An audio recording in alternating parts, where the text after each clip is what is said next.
Ciro había decidido pasar un rato ameno junto a su novia en el Valle del Colca. Lo que nunca imaginó es que nunca más saldría de allí. Hola a todos, bienvenidos un día más a Luna tras el rastro. Mi nombre es Katy, pero me pueden llamar Luna.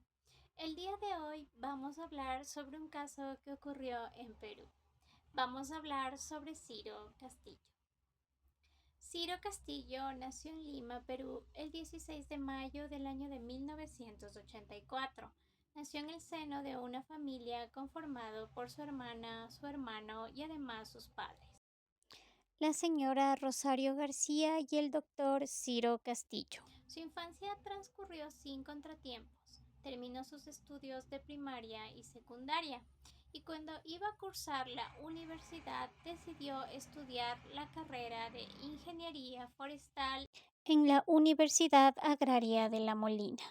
En esta universidad tuvo muchos amigos y sobre todo amigas, con las cuales compartió gran parte de su tiempo, pero nunca se había relacionado sentimentalmente con ninguna.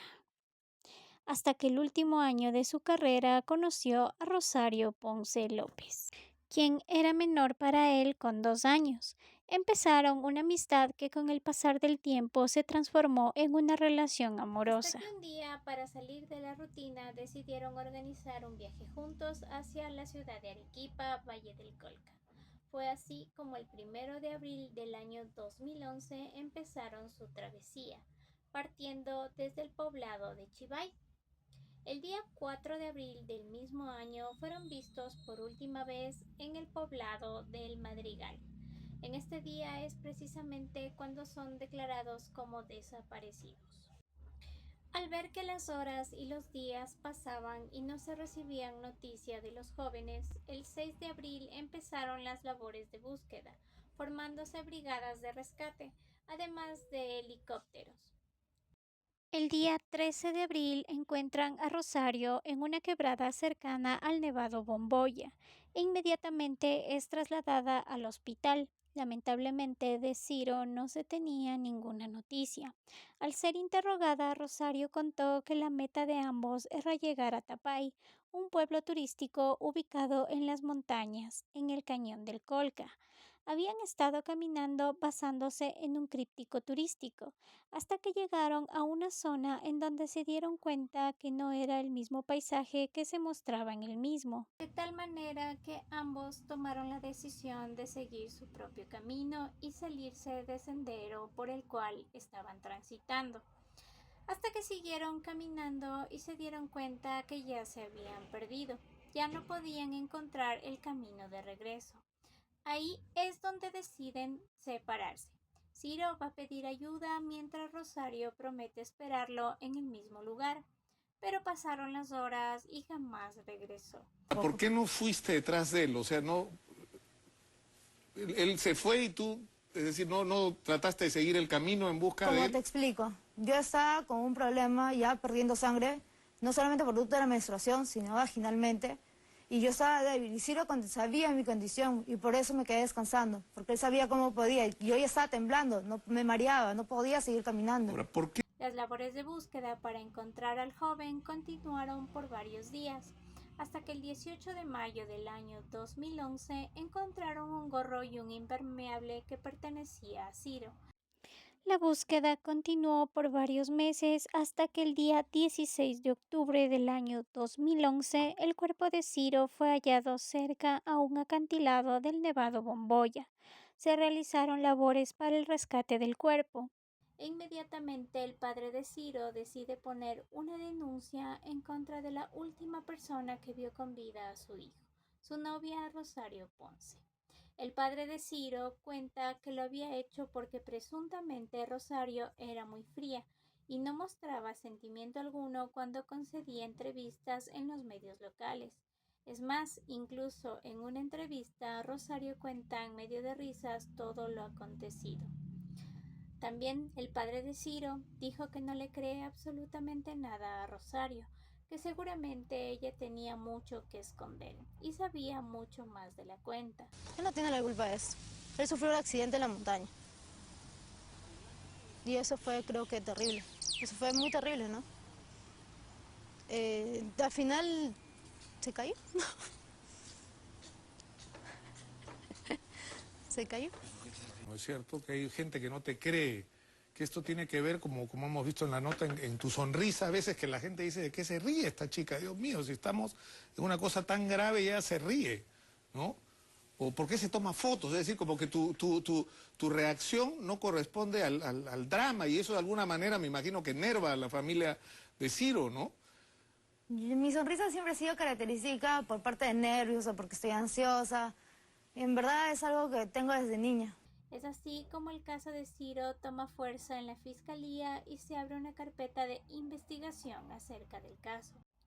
Pero lamentablemente y presuntamente ocurrieron un sinnúmero de negligencias que no permitieron que el caso prospere.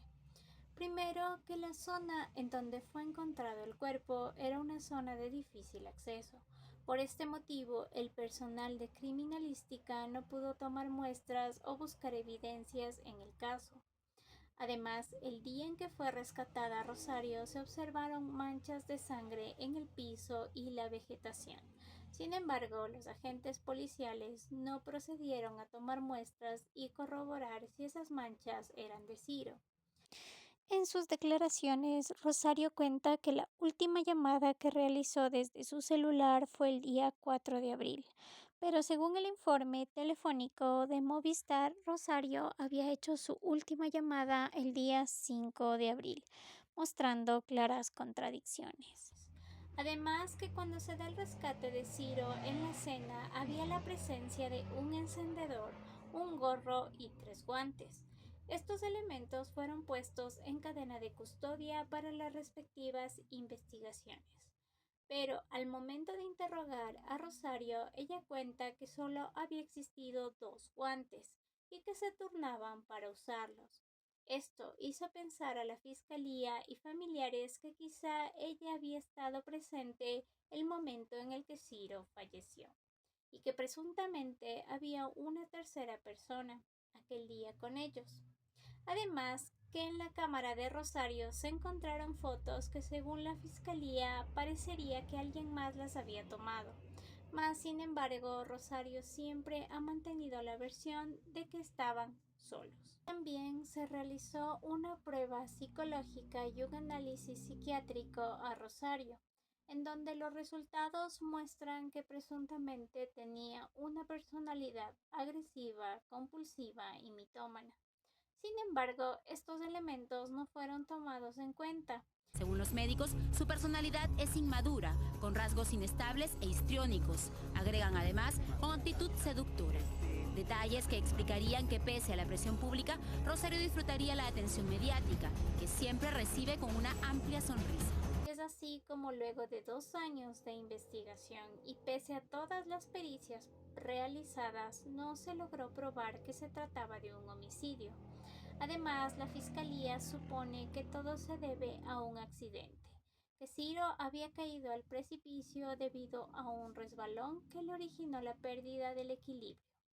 Llegan a esta conclusión debido a que al analizar las prendas encontradas, estas presentaban roturas producidas por tracción o rozamiento, además que iban de abajo hacia arriba, lo que daba motivos para pensar que las rasgaduras habían sido provocadas por la caída del estudiante.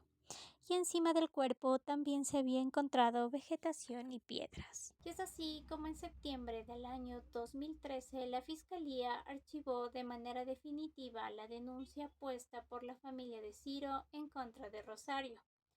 Rosario fue absuelta ya que no se encontró ninguna prueba que la vinculara con el caso.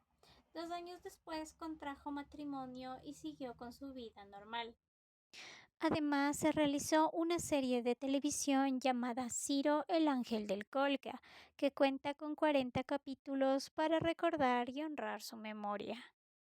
Y es así como termina el caso el día de hoy.